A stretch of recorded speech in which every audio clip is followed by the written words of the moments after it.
Simplifying expressions that have parentheses in them requires us to use the distributive property to simplify. The stuff on the inside cannot be simplified just by adding and subtracting the things on the inside. So here I have a lot of double distributive property problems. Some of them are not double, just single. But the first one, there's two distributive property problems. In the first one, I'm going to be multiplying 3 times the stuff on the inside. 3 times x is 3x. And then I like to think of these numbers. I look to the left and see if it's a positive or negative. Because it says that minus 5, I know that minus 5 can be attached to the 5, making it a negative 5. And 3 times negative 5 is negative 15. So the first distributive property simplifies to be that. And then the second one, we have to be sure we understand that this negative symbol here is really like a negative 1. And negative 1 is going to be distributed to the 2x and to the negative 7 here as well. So negative 1 times 2x is negative 2x. And negative 1 times negative 7 is a positive 7. So I'm left with this expression, 3x minus 15 minus 2x plus 7. Now it's time for us to combine like terms so we can simplify this. So I'm looking for the x's, 3x, and this is a negative 2x. The way I determine if it's positive or negative is look to the left. The 3x has nothing to the left of it, so that means it's a positive 3x. The 2x has that minus sign, which makes it a negative 2x. Positive 3x, negative 2x simplifies down to 1x. I don't put the 1 in front of it, I just put an x, knowing that it's a 1. And then that's a negative 15, and then plus 7. Negative 15 plus 7 is negative 8. So this simplifies down to be x minus 8. For number 1. For letter B, double distributive property again. I can multiply anything, but I can only combine like terms if they're exactly the same. For the first one, I can multiply negative 4 times x squared. That becomes negative 4x squared. And negative 4 times 4 is negative 16. So this is what this first thing will turn into, negative 4x squared minus 16. And the second one, just be careful, this is Algebra 1 material. I can multiply x squared times x. When we multiply variables that have different exponents but the same base, we add the exponents. X to the second power times x to the first power is x to the third power. So this is x to the third. And then plus x squared times 4 is 4x squared. Now it's time to simplify like terms. I'm going to start all the way at the left and see if there's any like terms with negative 4x squared.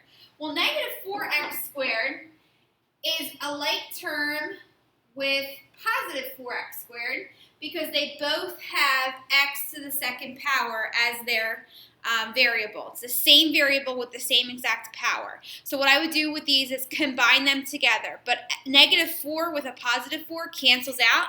So these actually just cancel out to be 0, so I don't have to worry about them.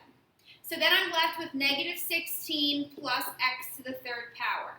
Well, because this is Algebra 2, and I'm sure in Algebra 1 you learned the standard way to write expressions is start with all of your variables with the highest degree, x to the third power, and then go all the way down to till the constant numbers. So instead of writing negative 16 plus x to the third power, I'm going to write x to the third power minus 16. And that would be this standard form because you would want to start at the highest power and work your way down to the constant. Since there's only 2 terms, one with a power and one with not, I would put the power first and then the constant second. All right, the third one. Negative 5x times x squared. Well, negative 5 technically just times 1 is just negative 5, and x times x squared is x cubed, x to the third power. Next, negative 5x times 4x. Well, negative 5 times 4 is negative 20, and x times x is x squared, so that would be negative 20x squared altogether. And the last one, negative 5x times negative 1 turns into a positive 5x. There's no like terms to be combined in this one since all of the variables have different powers. So that would be the final answer. The answer for that one would have 3 terms, and that's okay. That's simplified. Letter D has a multiplication problem, but it's not a distributive problem because the 3x is only being multiplied to 5x to the fourth. So 3 times 5 is 15. X times x fourth is x to the fifth, since we would add the exponents. So 3x times 5x to the fourth multiplies to be 15x to the fifth. And then plus 2x to the fifth, altogether would simplify to be 17x to the fifth, since those are naturally like terms. And then the last one, E, this is a tough one actually. So there's a lot going on here. We have to follow the order of operations, and we have multiple distributed property problems we have to complete. So looking at this problem, I would start at the innermost parentheses, which are right here. So the first thing I'm going to be doing is taking 7a minus 3 and multiplying it by the number on the outside of the parentheses, right next to it. Well, that number is a negative 5. So I'm going to take negative 5 and multiply it by 7a, and that's negative 35a. And negative 5 times a negative 3, that's a positive 15. And I'm going to rewrite all of the parentheses the way that they are so that I don't get confused of where I'm at. I just have to see, I kind of wrote over that. That's 7 minus. Okay. So this is a 7 right here in the parentheses. And then this is a 9a minus right here. All right, so after I did that, it's time to simplify what's inside the square brackets still. I have a 7 and a 15. It's a positive 7 and a positive 15, so I would add those together to get 22. So in parentheses, I'm going to finish my work over here. It's going to be 9a minus 22 minus 35a. Now it's time to, now that we have everything simplified, it's time to use the distributive property to get rid of the parentheses. The distributive property says if you have a negative on the outside, that really stands for like negative 1. So I'm going to distribute a negative 1 to the 22 and a negative 1 to the negative 35a. Then that turns into 9a minus 22, since negative 1 times 22 is negative 22. And this turns into a plus 35a. Lastly, it's time for us to combine like terms, and I have 9a and a positive 35a. Add those together, I'm going to get 44a minus 22 as my final answer there. 44a minus 22. Okay, I'm going to erase this and scroll down, but I'm making this a video that you can visit later, so if that you were confused with this, you can come back to it and you can watch it, and then hopefully it'll make more sense at that point. I don't know why sometimes this works, sometimes this doesn't work. Come on.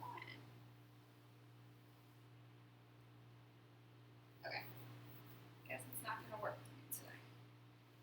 All right, so thankfully, the last 4 problems that are on this page are a lot easier than these, so maybe you jumped ahead to them, maybe you were waiting for me, but the last 4 definitely easier problems. So let me scroll down. This board's definitely being strange today and super slow. Okay, so scrolling down, I'll get the rest of those in a minute. What we're going to be doing next is evaluating expressions, which means you're going to be taking the variables and you're going to be replacing the variables with the numbers that they represent. For all of these examples, they want us to use negative 2 when we see x. So we're replacing every single one of these x's with a negative 2 and then following the order of operations to simplify. So a is going to be 5 plus negative 2 squared. It's very important to include parentheses around your numbers when you're substituting them in, because sometimes it's going to affect whether the answer is positive or negative. Negative 2 squared is negative 2 times negative 2, and negative 2 times negative 2 is a positive 4, so this simplifies to be 4. And 5 plus 4 equals 9, so the first one here is going to be 9.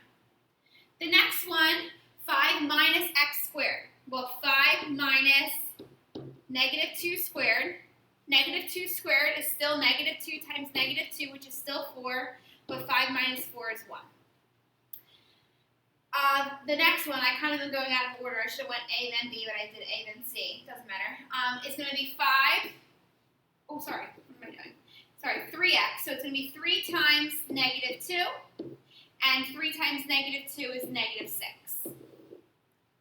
And then the last one is 3 times negative 2 squared. And it's very important you guys follow the order of operations, which says you have to use the exponents and simplify exponents first.